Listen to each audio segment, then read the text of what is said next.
Donc vous vous dirigez vers le palais des Doges. Cet immense palais abrite sous le regard imperturbable des nombreux chefs-d'œuvre du passé la salle du Grand Conseil, une pièce qui fait 54 mètres sur 25, haute de 10 mètres et utilisée pour la plupart des conseils parce qu'ils sont publics et que tout citoyen peut y participer. La salle du Petit Conseil pour les réunions à huis clos et surtout la totalité des laboratoires des différents corps scientifiques. Ces derniers occupent toutes les salles, depuis les ex-appartements jusqu'aux anciennes géoles. Vous y voyez là-bas les différents scientifiques qui constituent les corps de la corporation de la physique et de la mécanique, mais aussi des artisans qui sont là pour entretenir le matériel ou réparer des fuites ou des choses abîmées. Au niveau des laboratoires que vous pouvez voir, alors, pour la mécanique, il y a des petites forges et des ateliers de fonderie, des machines capables de réaliser certaines découpes avec une précision mécanique. Il y a des pompes hydrauliques ou pneumatiques, des vérins, des capteurs, des séquenceurs, des machines de rectification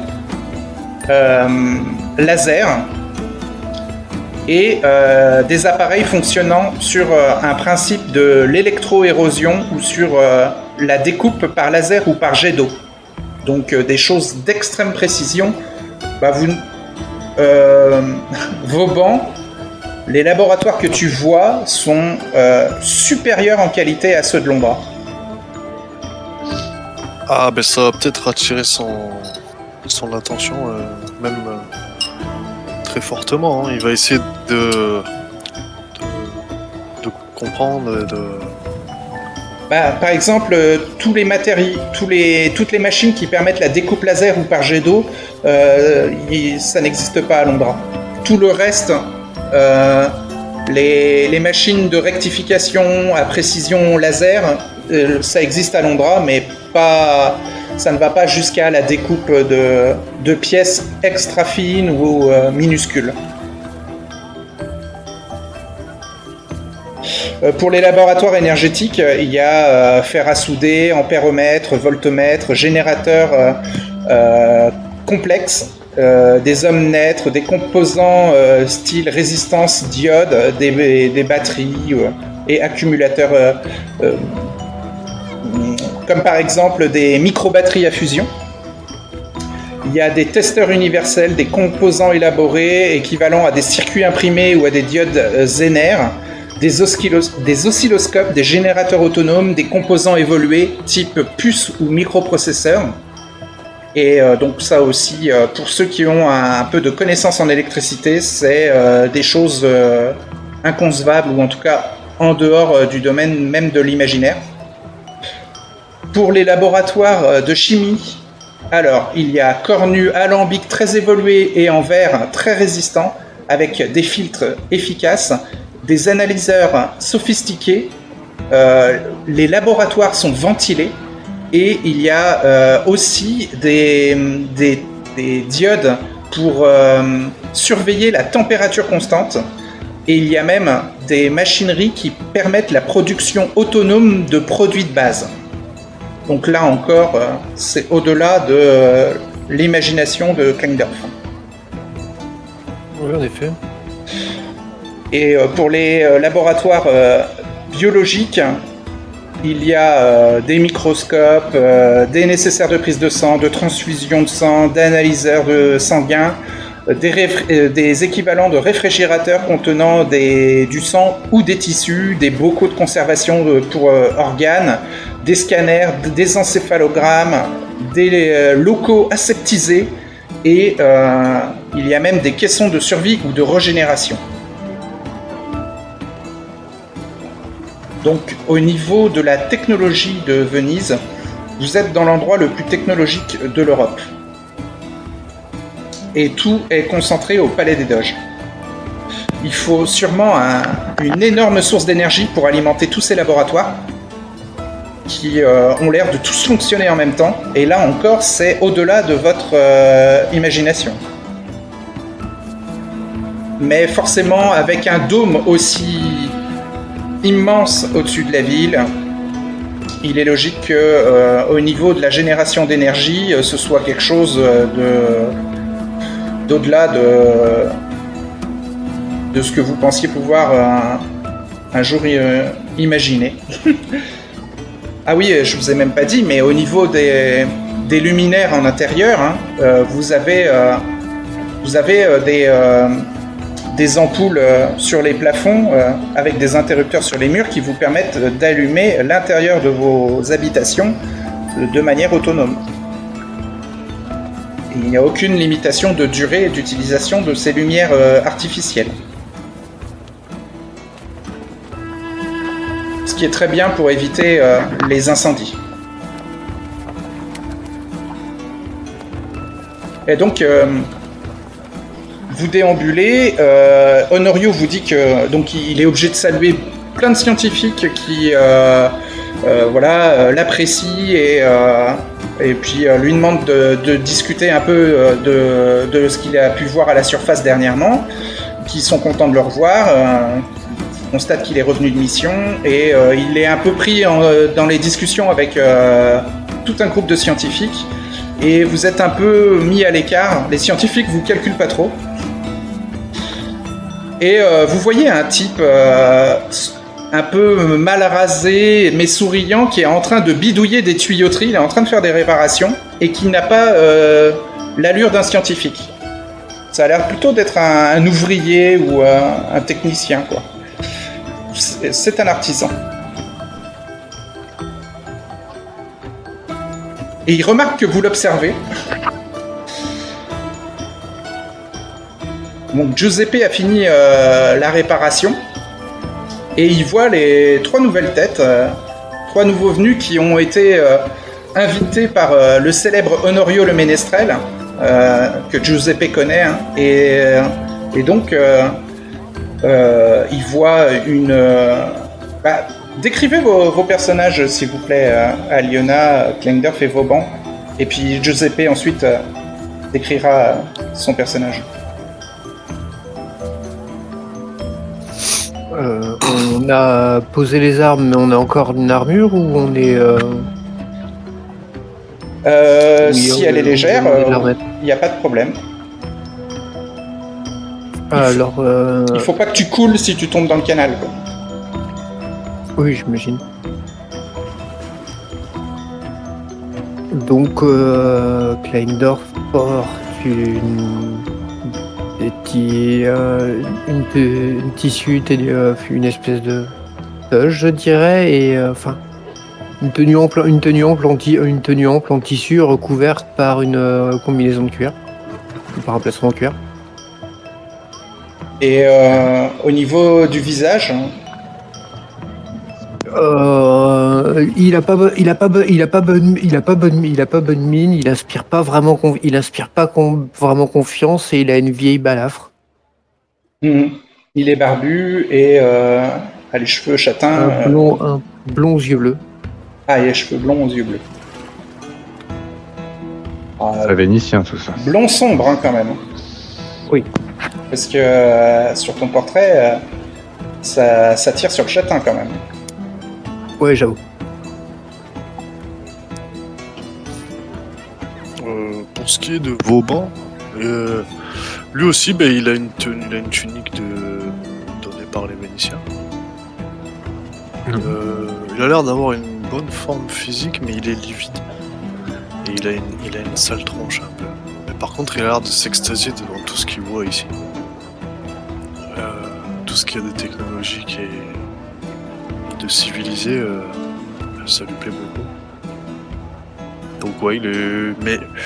Mais par contre, ouais, il est un peu livide et tu sens qu'il a un peu un regard intelligent mais craintif aussi. Mhm. C'est à peu près tout au final, puisqu'il n'a pas d'autres attributs sur lui là. Ok. Il est en armure là comme ça?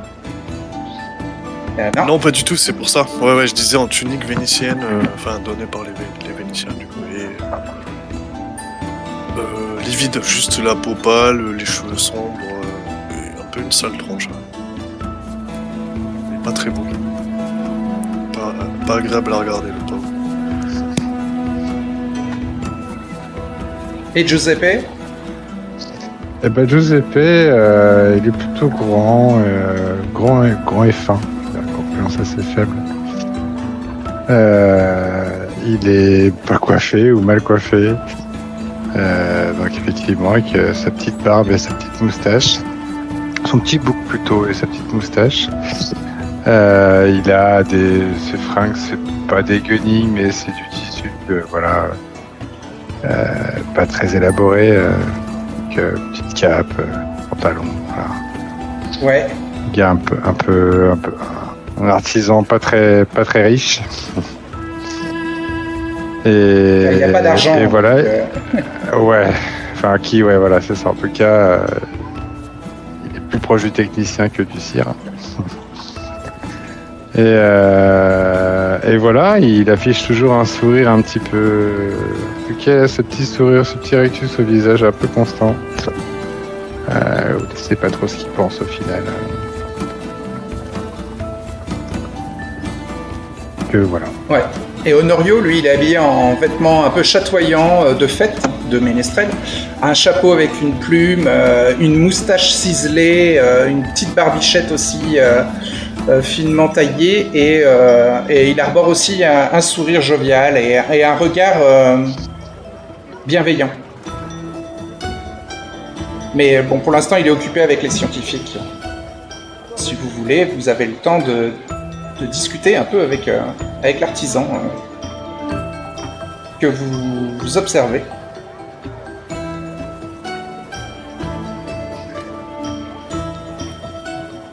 Parce que je les interpelle. Eh ben ouais, on va demander à Honorio qui est cet ouvrier. Ah mais lui, il est occupé avec les Honorio, il est scientifiques. pris dans la Honorio. conversation. Ah, il est occupé, mince, ok. Eh ben, je Pardon. vais lui demander directement alors. Salut, ouvrier. Que fais-tu? Salut les étrangers. Je dis ça parce Salut. que vous m'avez pas l'air du coin. J'ai l'impression que vous êtes les 3 petits nouveaux invités par Honorio. Ouais, Oui, on est arrivé vient hier. d'arriver. On vient d'arriver, c'est ça. Et les nouvelles vont vite ici. La ville n'est pas très grande. Et ben bienvenue dans cette merveilleuse ville de Venise. Merci. Hein. Merci. Merci. On est vraiment ravis. Hein. T'as pas l'air d'un scientifique, tu fais quoi en fait j'allais dire ce palais, mais ça fait longtemps que c'est plus utilisé comme palais. Moi je suis partout dans cette ville. Je suis ici, je suis là-bas, je suis partout. Mouah.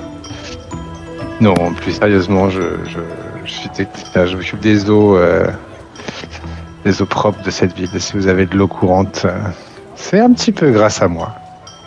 Merci pour ça. Ah. Ah, si t'as besoin d'un coup de main, n'hésite pas.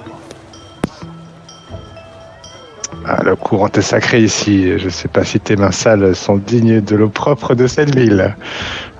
Ah puis il faut s'y connaître l'avais avec en Maton. pression dans les tuyauteries hein, pour pouvoir gérer l'eau courante.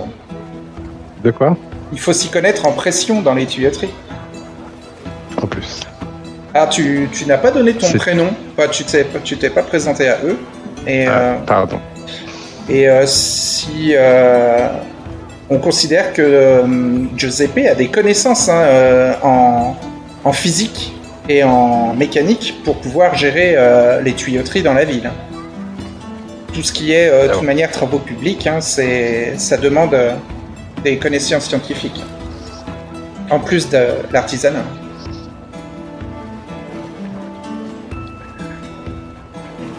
Personnellement, je m'appelle Giuseppe Zanetti. Et vous êtes né ici? Et vous? Évidemment. Ah, t'es un peu surpris qu'il te vous voit. Oui. Bah, c'est un étranger, je suis pas complètement surpris. Ouais. Et- Mais t'as pas l'habitude. Ouais, je l'ai essayé, je n'y fais pas. Mais je suis en effet natif de Venise, mais il va falloir t'habituer aux us et coutumes du coin. Ici, le vouvoiement, ça n'existe Je pas. J'essaye, mais il ressort une phrase sur deux. Tu m'en excusera. Si tu veux devenir vénitien un jour, il va falloir t'y faire vite. Tu t'appelles comment? Kleindorf. Kleindorf. C'est en effet pas d'ici, Kleindorf. Non, j'ai fait un peu de route. Effectivement. Et tu viens d'où? Je suis germain. Ça n'empêche que t'es le bienvenu. Merci à toi. Et tes compagnons? Comment s'appellent-ils? Je vais les laisser répondre. Je suis Vauban. Alors Vauban qui parle de l'autre côté de la pièce parce qu'on l'entend pas très bien. Il est pas peur, il est sympa. C'est l'intérieur de son casque, ça résonne. Ah, il a pas son casque. C'est Ça excite la voix. l'habitude. Ah, c'est l'habitude de parler avec la résonance, putain. Ouais, je suis Vauban. Inventeur, mécanicien. Enchanté, Vauban. Et la jolie jeune fille du fond? Je suis Aliona, ménestrel des Carpates. C'est pas la porte à côté non plus. Enfin, je crois. C'est un peu loin, effectivement. Je vous avouerai que je ne connais qu'essentiellement Venise.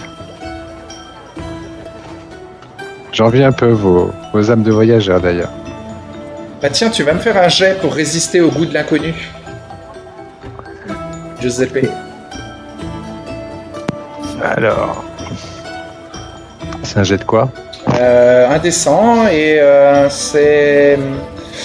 Goût de l'inconnu, t'es à 8 et pouvoir, t'es à 13, donc t'as 75% de chance d'y résister. Ah oui, c'est ça. Et oh là là, tu résistes pas. Oups.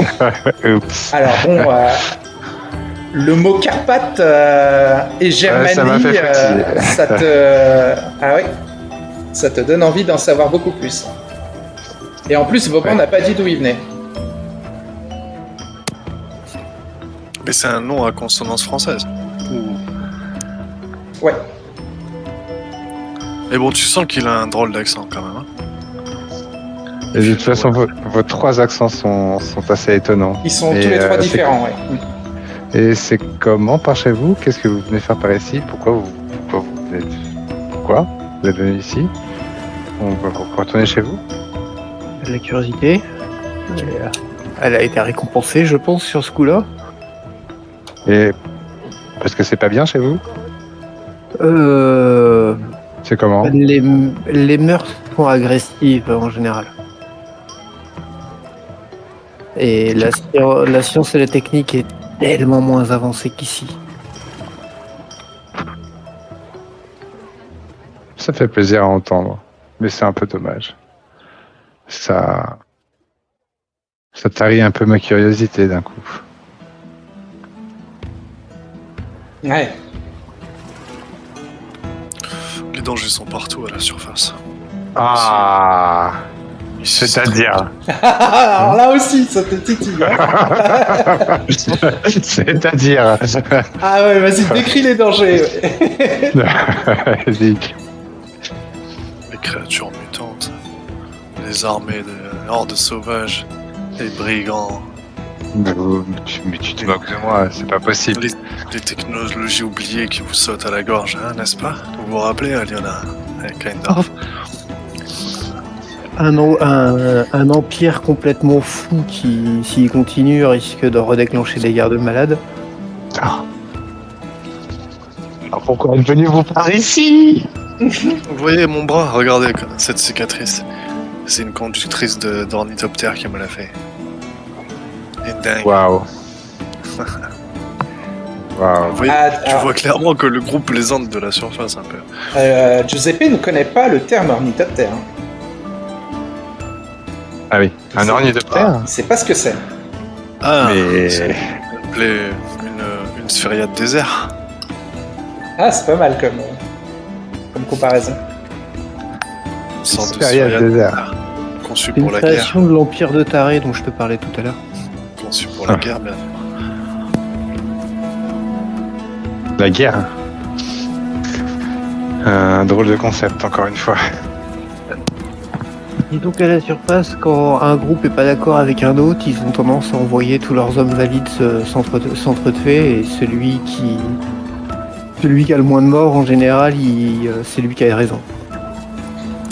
Ouais, d'ailleurs, on n'en parle pas trop, Giuseppe, mais nous étions un petit peu dans ce métier-là.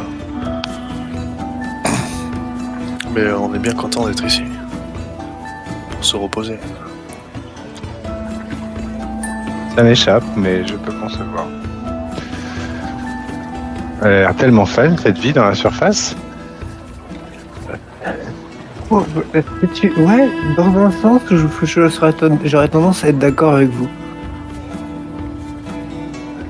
Mais quand on l'a vécu un certain temps, le calme ici fait tellement de bien. Alors, on n'est pas violent à Venise, mais pour le vouvoiement, on peut mettre des coups de tesson. Je te le redis la dernière fois, mais... J'étais encore tout vous voyez, j'ai même pas fait attention. Et là, qui est pas malin, votre copain. Et Aliona, la ménestrelle timide, quoi. Mais vraiment, Ah, je les écoute. dans les Carpates, ça chante en murmurant. Non, ça fait attention de ne pas se faire manger par les hommes loups et par les asticots mutants. Des mutants, ouais. Putain. On en a un peu par chez nous aussi. On les appelle les mutants, mais c'est des créatures qui peuplent nos eaux. Ah, les ghouls des mers. C'est vrai que petit détail par rapport à Kleindorf, il porte toujours des gants. Ah.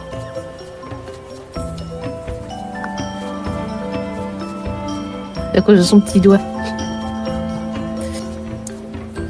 Il n'a plus. Tant que personne le remarque, j'en parlerai pas de mon petit doigt. Je te fais graffer un pouce à la place.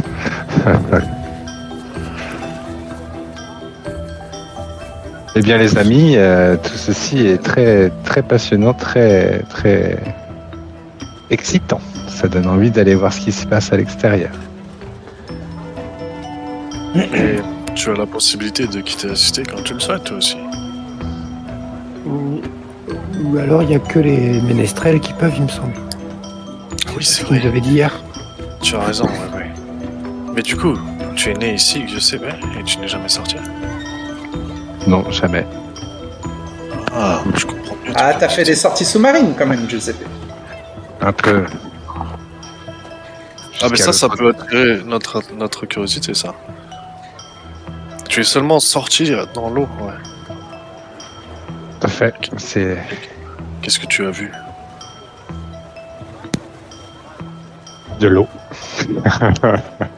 C'est On a- de- On a vu des raies géantes en venant ici. Ouais, il y a plein d'animaux, de poissons, tortues, dauphins, requins. Pour quelle raison c'est sorti Ictarium. C'est sorti à l'extérieur du dôme. Pour C'est de ça maintenance. qu'on peut se permettre. Alors, Giuseppe a utilisé des combinaisons de plongée que possède la ville et qui sont au niveau du port des Ictariens, au niveau du deuxième sas. Et en nageant 2 km, en s'éloignant du second sas, on tombe sur le village des Ictariens, un village sous-marin qui s'appelle Burano. Et les Ictariens là-bas, entre autres, donc font de la chasse, de la pêche sous-marine, et produisent aussi, cultivent des algues énergétiques. Et Giuseppe a pu voir tout ça lors de ses sorties. pour assouvir un peu ses passions de l'inconnu et du danger. Bon, alors les Ictariens sont pacifiques, donc c'était pas très dangereux, même s'ils ont des armes, pour se défendre des ghouls des mers. Et Giuseppe a même peut-être dans son passé affronté une goule des mers ou des prédateurs marins type requins ou choses comme ça. Et en tout cas, il a pu voir un peu les champs sous-marins des Ictariens et du village de Burano, les fameuses algues énergétiques qui sont utilisées à Venise pour fournir du carburant aux générateurs de la ville.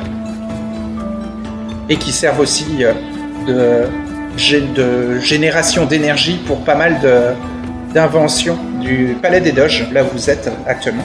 Dans les laboratoires, les algues énergétiques des Ictariens servent beaucoup à fournir des sources d'énergie aux appareils créés. Et Giuseppe peut raconter ça innocemment à Aliona, Kleindorf et Vauban. Oui, parce que c'est un peu. C'est pas que c'est habituel, Ça, peut-être pour nous. C'est plus anodin, on va dire, non, pour nous quand même. Les algues énergétiques, c'est habituel, mais aller jusqu'au village de Burano, c'est pas tout le monde qui a le droit, donc c'était un peu une faveur qu'avait eu Giuseppe pour les bons services qu'il rendait à la corporation de la cité et aux travaux publics, quoi. Je leur raconte en effet pourquoi c'est sorti jusque-là, en tout cas, tel que tu viens de le faire. Ok, donc on peut récupérer un droit de sortie via des services. Par contre, Alors. Giuseppe, tu peux peut-être avant de demander ça, je vais quand même regarder s'il y a personne à portée d'oreille. Il y a des scientifiques aux alentours et il y a un groupe de scientifiques qui discutent avec Honorio qui peuvent vous entendre. Donc, je vais me rapprocher et parler un peu moins fort. Ok.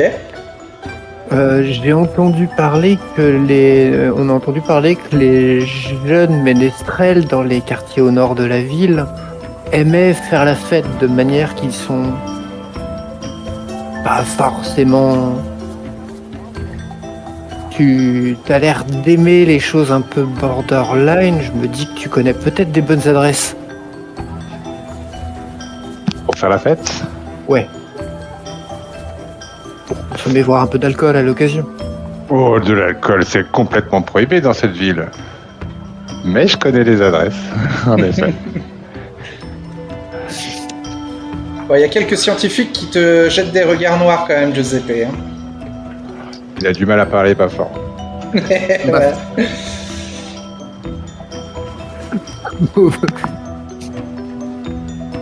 Bon, en voyant les regards, je les invite à... Je vois qu'on nous écoute un petit peu trop. Peut-être que... Oui, vous pouvez je vous pourrais décaler dans plutôt, une pièce. te montrer Ah oui. un de ces soirs plutôt qu'en c'est parler. génial. C'est génial, vous pourrez nous raconter ce que vous avez vu dans la cité sous-marine des Ictariens. Oh, mais la cité en elle-même déjà regorge de bien, des plaisirs et d'histoires à raconter. Ça a l'air fascinant, vraiment. C'est une histoire de dingue. Par exemple, le village des Ictariens est éclairé par des espèces de globes qui sont alimentés par les algues énergétiques et qui donnent une lumière un peu diffuse sur le dessus de leur village. Enfin, c'est les ruines en fait d'une ville qui a fini au fond de la baie de Vénétie, à côté du dôme de Venise, à 2 km quand même du dôme. Et les Ictariens se sont installés dans les ruines de l'ancienne ville de Burano. Et donc ils éclairent le dessus de la ville par des globes qui flottent et qui sont alimentés par des algues énergétiques. Et de nuit, on peut les voir sous l'eau, depuis la surface. Ah non, pas depuis la surface, non, c'est trop profond. D'ailleurs, à quelle profondeur êtes-vous ? Les scientifiques peuvent vous répondre au Palais des Doges. Vous êtes à 250 mètres de profondeur. Mais par un mélange astucieux d'hydrogène et d'oxygène dans les bouteilles des combinaisons de plongée, vous n'avez qu'une quinzaine entre 15 et 30 minutes de décompression à faire dans le sas le deuxième sas. Ça dépend en fait, le temps de décompression dépend du nombre d'heures que vous avez passé en plongée. Avec les combinaisons, hein, parce que les sphériades, il n'y a pas de problème de pression.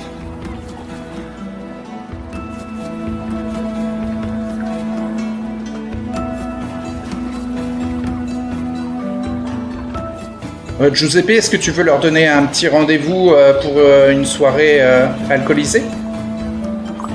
Alors déjà, je tiens à vous dire que pour de nouveaux arrivants, c'est pas joli de vouloir déjà enfreindre les lois de notre cité. C'est pas une loi. Mais- C'est pas une loi. C'est juste Ouais, que les règles. personne ne produit normalement d'alcool. Pourquoi dans les tavernes?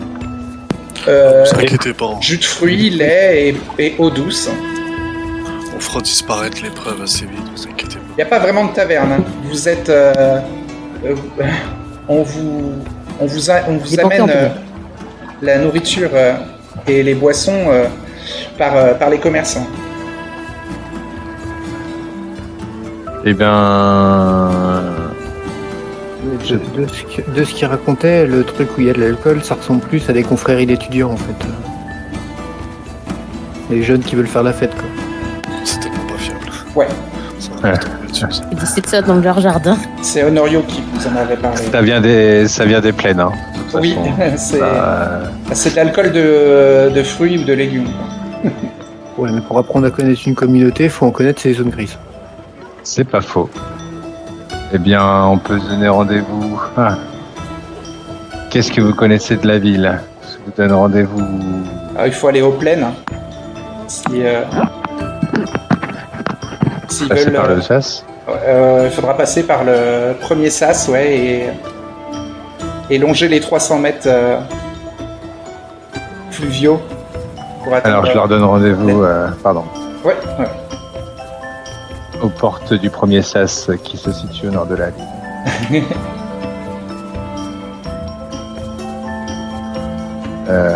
À quel numéro de sonnerie? À quelle heure? À la 22e sonnerie Des horloges. Ouais, d'accord. des horloges, très précisément. Le temps de traverser et on sera dans les temps, mes amis. Je peux vous appeler mes amis. Bien sûr.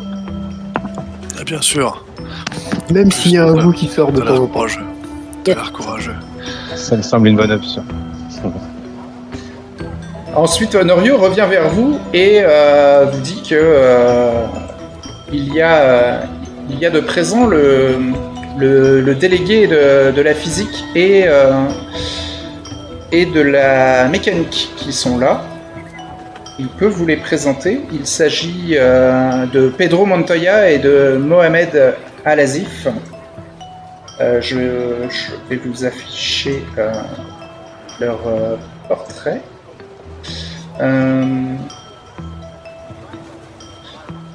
Alors, déjà, leur caractéristique, c'est qu'ils sont très âgés. Ils ont plus de la soixantaine, ils sont barbus et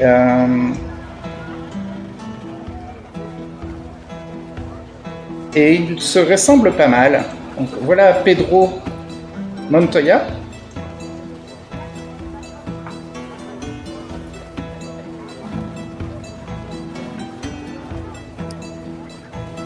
Et Mohamed El-Azif.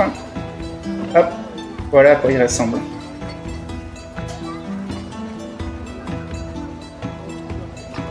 C'est les frères de Vinci. Mhm. C'est des Vénitiens.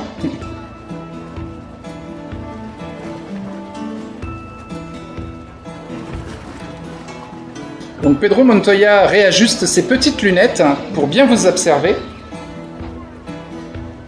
Et vous salue. Honorio vous présente. Et voilà, Et Mohamed El Azif vous demande si vous avez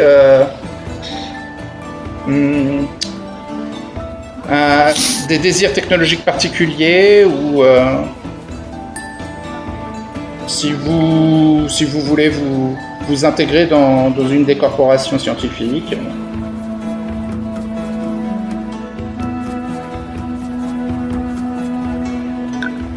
Quelle est votre demande?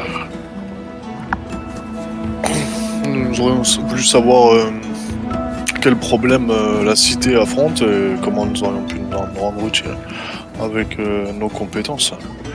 Je suis plutôt dans la mécanique et dans l'artisanat des engins, des sièges en général, mais je peux essayer de me rendre utile. Je mets de mes capacités. Quant à Kleindorf, il a d'autres spécialités. Mon domaine serait plus la chimie, voire la biologie. Et oui, nous cherchons, idéalement en fait, nous venons de vous rencontrer, nous cherchons à nous rendre utiles à la cité.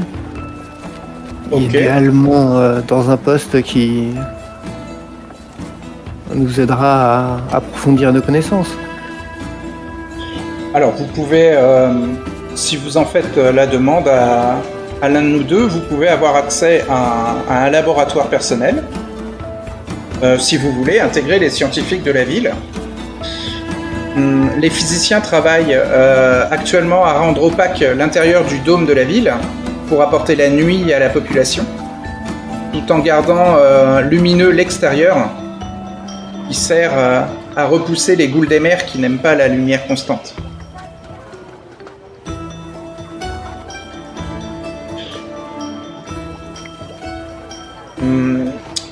Il s'appuie sur les travaux de Tristan Fay, qui avait réussi à mettre en place cette fameuse opacité sur le second dôme, et qui permet aux champs et à la forêt de se développer normalement avec le même rythme qu'à la surface.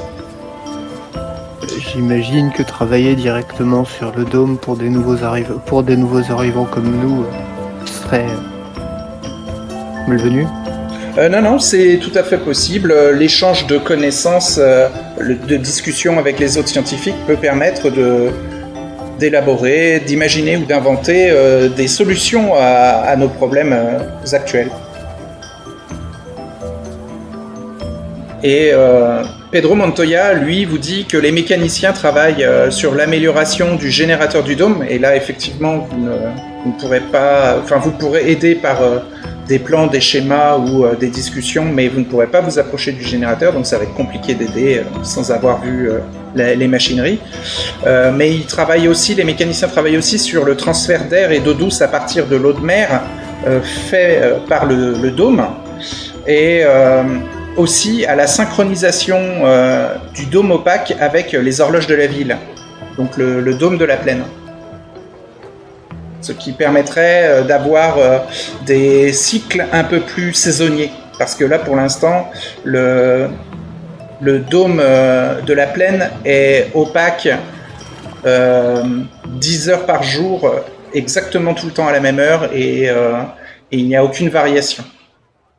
Et donc les mécaniciens essayent de travailler sur ce problème-là.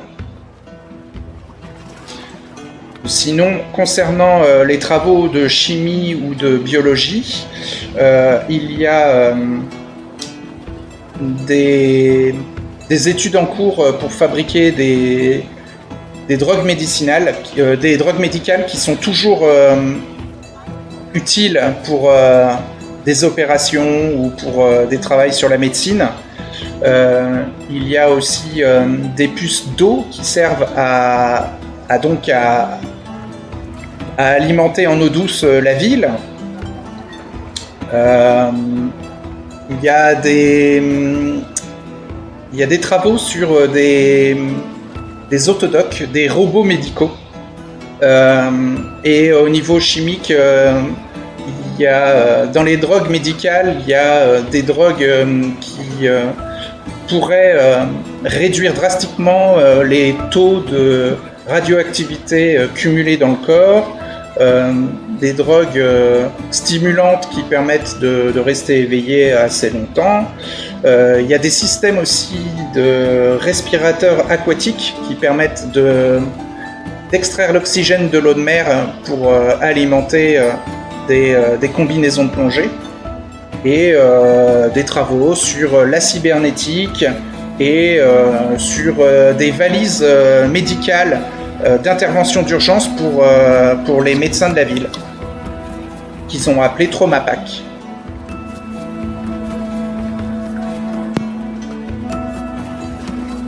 Passionnant. Faudra qu'on fasse nos marques pour le moment, parce que vous me parlez de choses qui ont l'air très réelles pour vous, pour nous qui venons d'arriver, ça paraît plausible, surréaliste.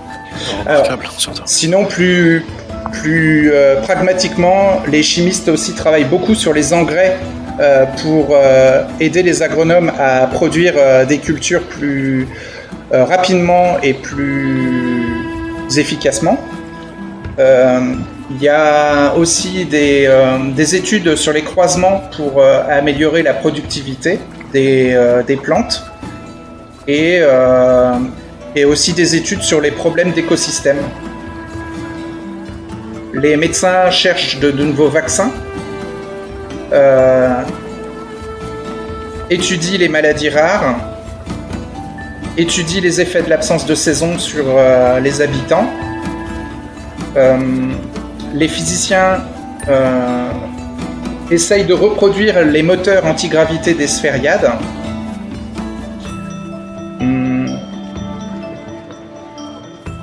Et grâce aux algues énergétiques, l'électricité dont les différents laboratoires ont besoin est fournie assez facilement.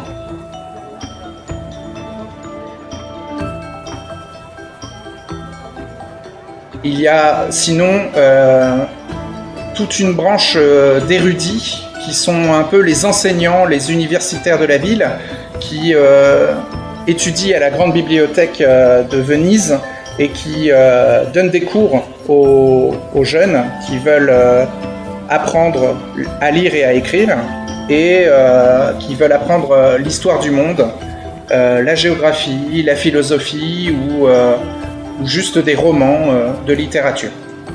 Alors, en parlant de ça, Honorio demande s'il serait possible que votre groupe puisse voir la vidéoconférence qui avait été enregistrée à l'époque par Tristan Fay et qui parle de l'histoire de la ville. Et donc les deux délégués acceptent sans aucune question. Ils vous amènent à un écran, et après avoir pianoté sur une plaque remplie de touches,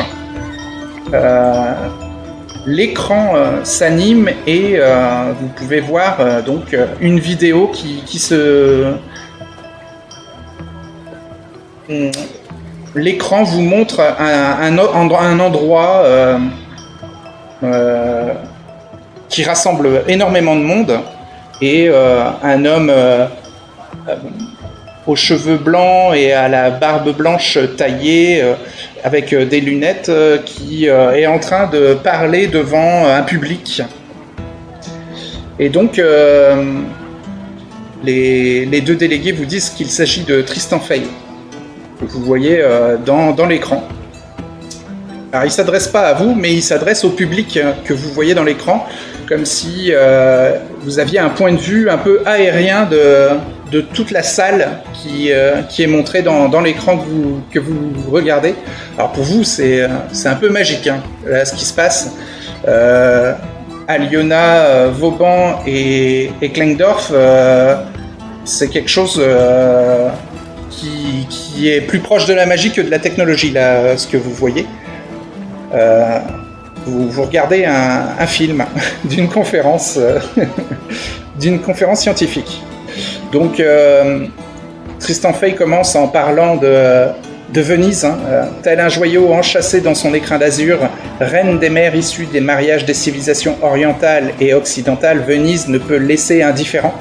Le poète y admirera la beauté d'une cité unique entre toutes, le citadin y rencontrera le calme et la sérénité d'une ville qui vit au rythme nonchalant des gondoles, et l'étranger, y trouvera une nouvelle patrie. Pour commencer, chers auditeurs, quelques dates clés permettant de comprendre et de situer sur l'échelle du temps l'incroyable préservation de notre cité à travers plus de 3 millénaires de barbarie et d'insécurité. 568, fondation de la ville par des pêcheurs fuyant l'invasion lombarde. 1866, rattachement de la Vénétie à l'Italie.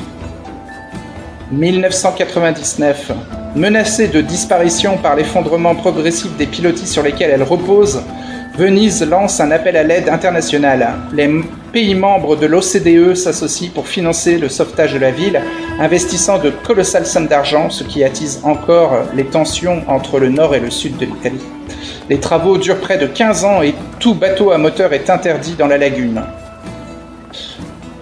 Année 2000. Dans le plus grand des secrets et à l'aide de fonds détournés par ses prédécesseurs, le maire de Venise, Giacomo Felli, envisageant le pire quant à l'avenir, charge le scientifique polonais de génie Igor Szwajewski d'inventer un appareil qui préserverait Venise en cas de conflit généralisé. Celui-ci imagine et commence à réaliser une machine émettant un champ de force, tel un immense dôme qui envelopperait la ville et la protégerait. 2017. Formation de la Confédération transeuropéenne à laquelle se joint l'Italie. 2061. Le projet, tout simplement appelé Dôme, est terminé par le fils d'Igor Szwajewski.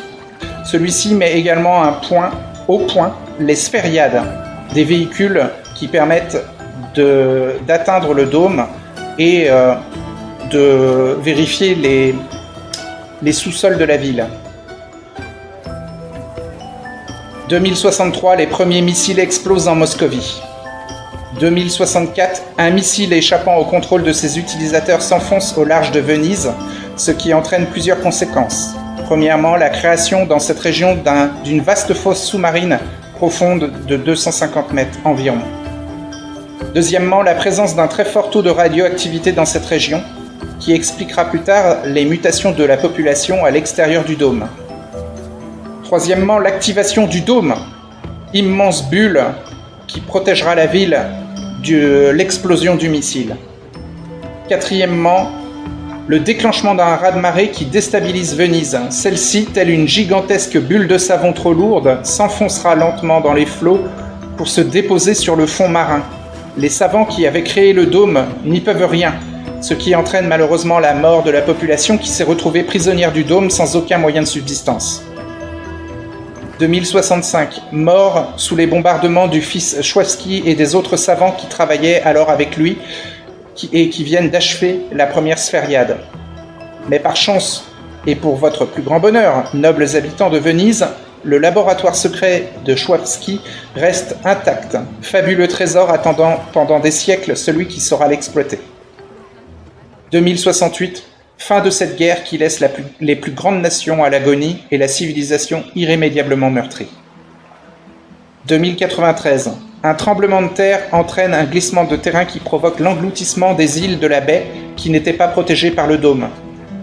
Les survivants des mutants amphibiens qui la peuplaient, et que nous appelons aujourd'hui les Ictariens, décident d'y rester, se mettant du même coup à l'abri des dangers du monde. 5122. Bien des siècles ont passé, bien des événements se sont déroulés. L'humanité est retournée à un stade de barbarie qu'elle n'a pas connu depuis la chute de l'Empire romain. C'est alors que moi, Tristan Fey, alors jeune scientifique français épris d'idéaux, je découvre par hasard le laboratoire de Szwajewski. J'apprends dans son journal ce qui est arrivé à notre ville et trouve intact du matériel, les notes prises par les savants lors de la création du dôme, ainsi que le prototype des sphériades. Lassé de la barbarie de ce temps, je décide alors de faire de Venise une cité-refuge, un havre de paix secret dans lequel une population triée sur le volet pourrait réapprendre à vivre.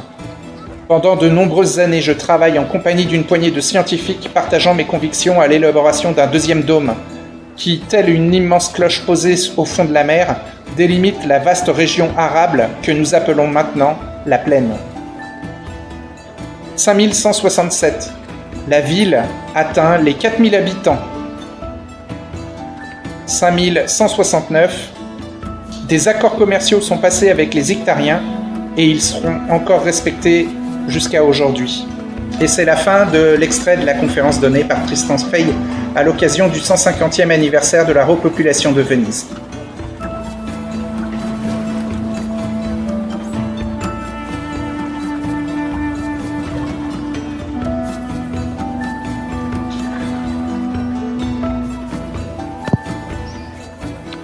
Ça vous embouche un coin, les étrangers, hein? Ça entraîne plein de questions.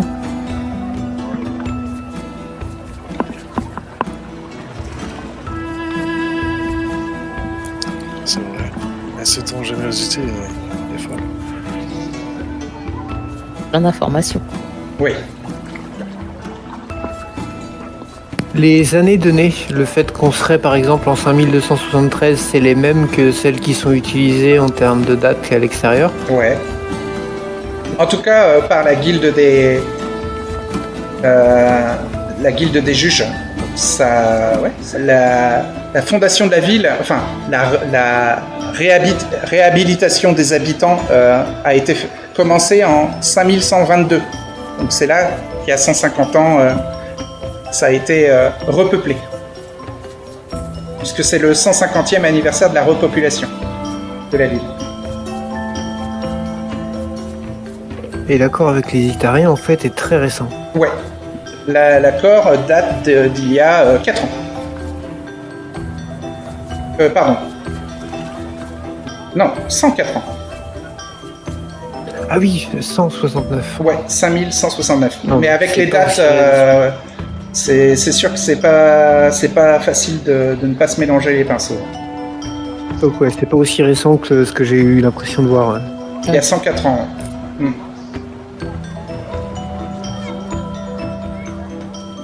Quand même un siècle, hein.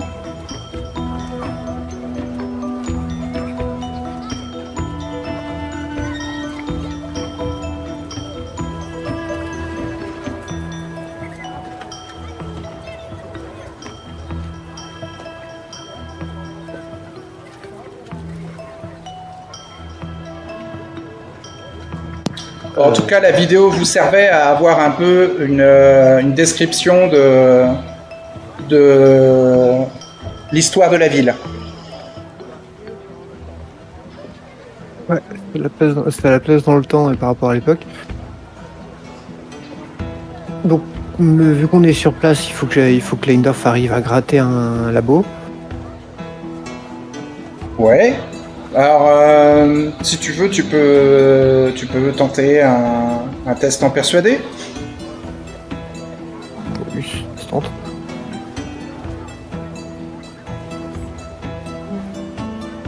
Sur 43. Ok. Et 45. Alors, Blague. ils sont hésitants, les deux délégués, et ils te disent que il sera possible que tu en aies un dans la semaine qui suit. Il faudra que tu attendes une semaine. Le temps qu'ils aménagent un endroit. Je vais répondre que c'est très bien, ça me donnera le temps d'essayer de m'exercer un petit peu à la gondole. Ah bah, très bonne initiative de votre part, oui. De ta part. Très bonne initiative de ta part, Klingdorf.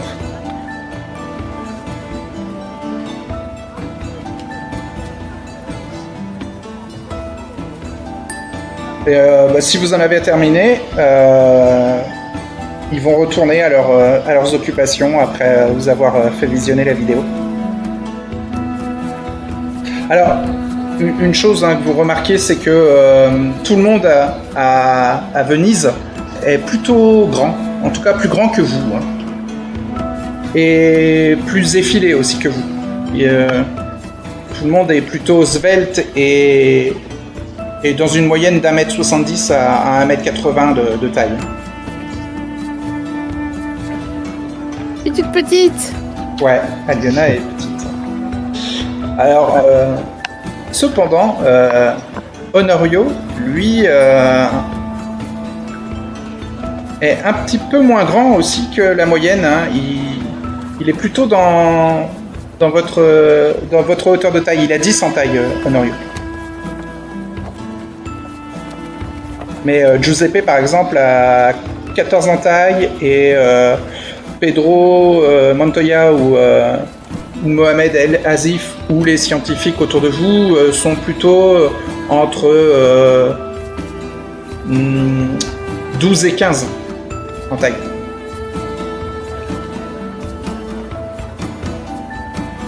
Et Honorio, il est natif d'ici? Ouais. C'est pour ça qu'on repère facilement que vous êtes les 3 derniers arrivés. Non, il y a quelques Vénitiens qui sont aussi dans leur taille, mais les gens sont plutôt grands à Venise. Après, hein, tout est haut de plafond. Ceci doit justifier cela.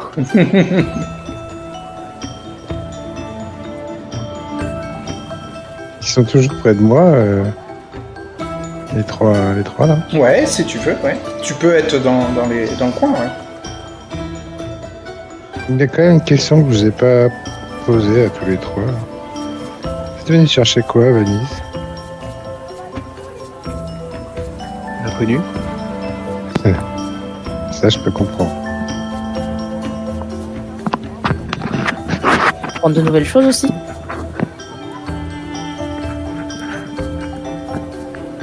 Qu'est-ce qui a fait qu'Honorio vous a invité à venir dans cette bourgade si éloignée, si complexe à atteindre? Le savoir que renferme cette cité est une récompense extraordinaire pour nous. Ah, c'est un cadeau. Je crois que ce qui fait qu'on est arrivé là, c'est Aliona. Elle a tapé dans l'œil d'Honorio, on s'est invité.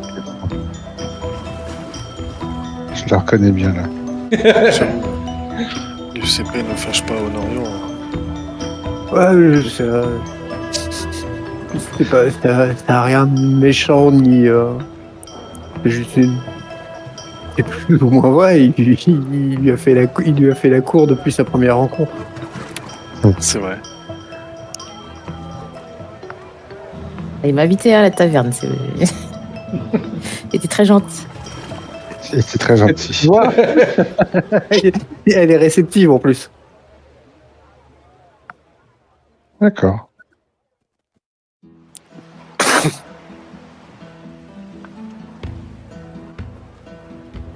Elle aurait pu répondre la chance aussi, je crois.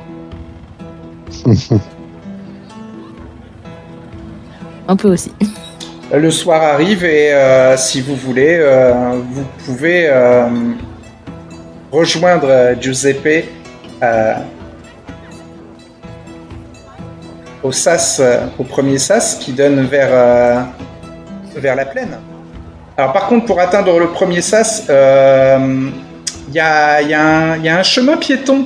Vous n'êtes pas obligé d'y aller en gondole. Vous pouvez, mais il y a du terre-plein. C'est vers le deuxième sas, vers les Ictariens, où vous êtes obligé d'y aller en gondole. Vers les plaines, vous pouvez y aller à pied. Bon, on a voulu essayer, mais ça a raté. On connaît tellement pas la ville en fait que c'est rendu là-bas qu'on se rend compte que le pont il est jusque là où on voulait aller. En fait. Voilà, c'est ça. Non, vous avez, vous êtes pas trompé. Vos personnages se sont pas trompés. C'est moi qui me suis trompé. Ah non, mais c'est très bien la scène du retournement rond. Ça a dû faire rire le gondolier de se rendre compte qu'on sait pas gondoler et qu'on n'a pas pris le pont qui est juste à côté en fait. Voilà, c'est ça. Alors, c'est un chemin de terre-plein, c'est même pas un pont. Et en fait, vous pouvez en gondole longer le chemin et simplement avancer vers la plaine. Je crois que l'un de vous a fait 33, ce qui est suffisant pour... ouais, Aliona, c'était suffisant pour pouvoir guider la gondole le long du chemin. Et au pire, hein, si vous galériez trop avec la gondole, vous pouvez l'amarrer et continuer à pied en fait. Vous retrouvez Giuseppe. J'ai dû les voir tourner en rond. Ouais. On essaye de s'intégrer. Je vois. Essaye de Ah, vous s'exercer à la gondole. Vous avez essayé de vous désintégrer là plutôt, non mais... Donc vous longez Très bien. un tunnel de 300 mètres de long qui vous amène au deuxième dôme et où vous découvrez la zone de la plaine. Et donc dans cette plaine, il y a une forêt et des champs. Donc la forêt est un écosystème complet reconstitué par les biologistes de Venise. Elle semble très agréable, mais un peu trop bien entretenue pour ceux qui ont déjà vu une vraie forêt.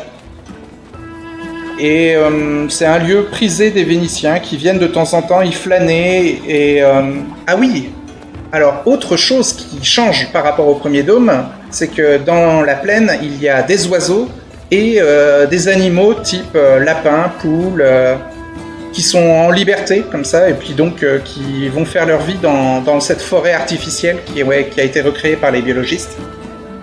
Et donc les Vénitiens, ils viennent de temps en temps flâner, écouter le chant des oiseaux ou chercher à surprendre le repas d'un écureuil, des choses comme ça. Bon, à cette heure-ci, il y a peu de Vénitiens à la 22e sonnerie des horloges. Et au-delà de la forêt, il y a les champs qui sont la zone qui fournit l'essentiel de la nourriture de la ville. Ils représentent à peu près les 3/4 de la superficie de la plaine et sont intensément cultivés. Les outils qui sont utilisés ne semblent pas plus compliqués qu'une charrue, par exemple, mais les cultivateurs vénitiens peuvent utiliser aussi des appareils énergétiques alimentés par des algues énergétiques et donc qui sont beaucoup plus technologiques et beaucoup plus efficaces que les outils simples. Vous pouvez donc constater que les cultivateurs tiennent plus des agronomes que du fermier. Ils utilisent des savants mélanges d'engrais qui assurent un équilibre minéral du sol. Il y a quelques bâtiments de pierre qui parsèment les champs. Ce sont des remises où sont entreposés les outils et où dorment parfois certains agronomes, ainsi que les étables, les bergeries, les porcheries. Les différents produits obtenus, céréales, fruits, légumes, œufs, viande, lait et peau, sont acheminés à l'aide de gondoles spécialement conçues à cet effet vers les entrepôts de la ville, où ils seront stockés en attendant d'être récupérés par les artisans et par les commerçants qui feront les livraisons. Et donc c'est dans cette zone-là, avec Giuseppe, que vous pouvez y trouver des jeunes agronomes un peu planqués dans les maisons qui servent de remise et qui vous permettent de goûter à de l'alcool local. Ils ont mis en place des systèmes de distillerie qui permettent de créer de l'alcool à partir de différents fruits, de différentes plantes cultivées dans les plaines. L'alcool de patate. L'alcool de patate, l'alcool de betterave. Voilà, et puis des concentrations d'alcool à partir de fruits aussi. Donc vous avez de quoi goûter pas mal de choses différentes, ce qui va vous demander un petit test de résistance à l'alcool. Mais avant qu'on commence les festivités, je tiens quand même à vous rappeler qu'il faut rester discret sur ce que vous allez voir, rencontrer, acheter, goûter. Oh oui, bien sûr. Les jeunes agronomes sont plutôt suspicieux, mais Giuseppe a l'air d'être bien connu. Ah oui, alors on m'appelle Bouteille, vous étonnez pas, mais pas de jugement hâtif. Et les jeunes agronomes se détendent immédiatement, vous permettant de participer à la fête comme si vous étiez des leurs. la présence de Giuseppe a l'air d'être vraiment un gage de sécurité pour leur petit secret. Ça m'a paru tellement évident quand je l'ai rencontré, je sais pas que ça allait être la bonne personne pour rencontrer ces gens-là. Je vois pas. Alors, les alcools que vous buvez sont très très concentrés, hein, ils sont très forts. Donc, vous allez me donner votre score en constitution. 13. Ok. Ouais.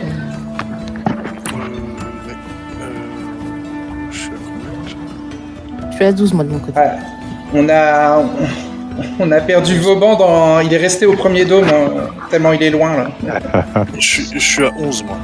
11. Et Aliona? 12. Et Ah moi, ouais. Pas mal. Et Giuseppe? Comment ça Je vous appelle 6. Alors 6, mais pour l'alcool, tu multiplies par 2. T'es à 12. Ah, bah, Je suis à 12. Ouais. À cause de ta petite histoire personnelle. C'est ça.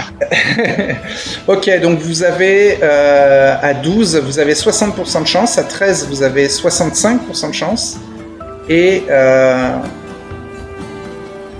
alors, est-ce que quelqu'un a un autre score que 12 ou 13? Vauban a 10, c'est ça? 11. 11, 55% de chance de résister à la soirée et de On ne va pas essayer finir. de rester modéré quand même. Ouais, mais le mélange est ultra violent en fait. Comme vous goûtez différentes liqueurs, ça vous tape sur le crâne très très violemment. D'accord. C'est déconcentré. C'est plus les bières à l'eau auxquelles on est habitué, quoi. Ouais, c'est Tu vraiment. m'as dit, moi, c'est déconcentré. 55. 55 quand t'es à 11, ouais. Ouais, c'est facile. Ok. Allez, bah, je vais tester. Hein. Quand t'es à 12, c'est 60. Ça vient de réussir un gel. Hein. 59. Ah, bah, je rate. Non, De ouais. bleu. Ouais. Bah, tu vas finir Pompette. bien sous. Bah, on va remercier Ah. Giuseppe. Alors ça c'est 06. Klingdorf, 06 c'est coup critique ça. J'ai goûté celui à l'algue qui fait de la lumière. Il est tout au milieu maintenant. Klingdorf, tu peux faire une petite croix en constitution. Les formateurs. Et Aliona, t'es à 12, hein, c'est ça? Oui. 60% de chance de résister. Aïe aïe aïe. Eh bah tu finis aussi complètement sous. Je là. roule sous la table. Eh oui. Je roule sous... Oh bah il y a Vauban qui est sous la table aussi. Hein. Et Giuseppe, 60. 56. Il tient. Question d'habitude. Il tient. Alors, on voit pourquoi c'était Kleindorf qui demandait où est-ce qu'on picole. Et Celle-ci sait tenir. bon, Aliona, ça manque de musique à l'endroit. Est-ce que, avant de rouler sous la table, tu peux faire On peut essayer de faire un peu de petit- musique, Un petit coup de bouzouki. mettre un peu d'ambiance?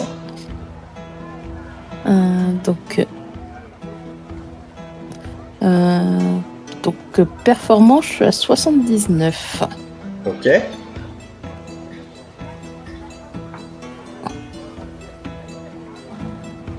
Bah, vas-y. 92. J'ai déjà trop bu. Oh là là.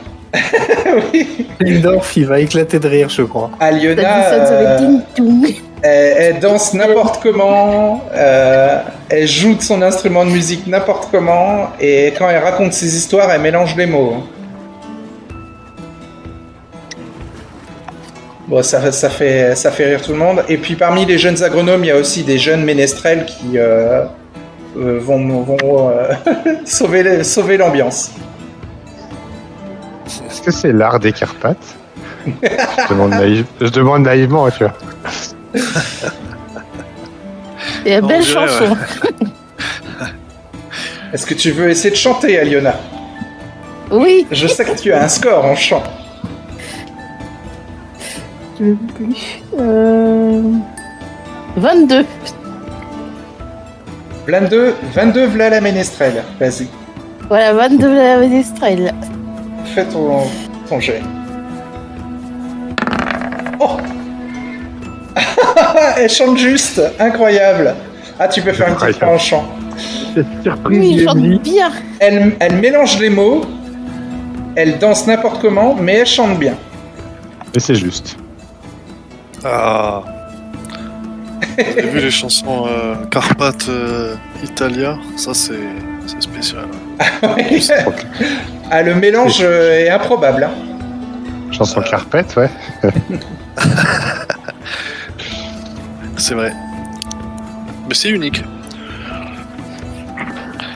Et tu vois, Vauban qu'il est clairement ivre-mort. Hein. Il a les yeux fermés quand il parle.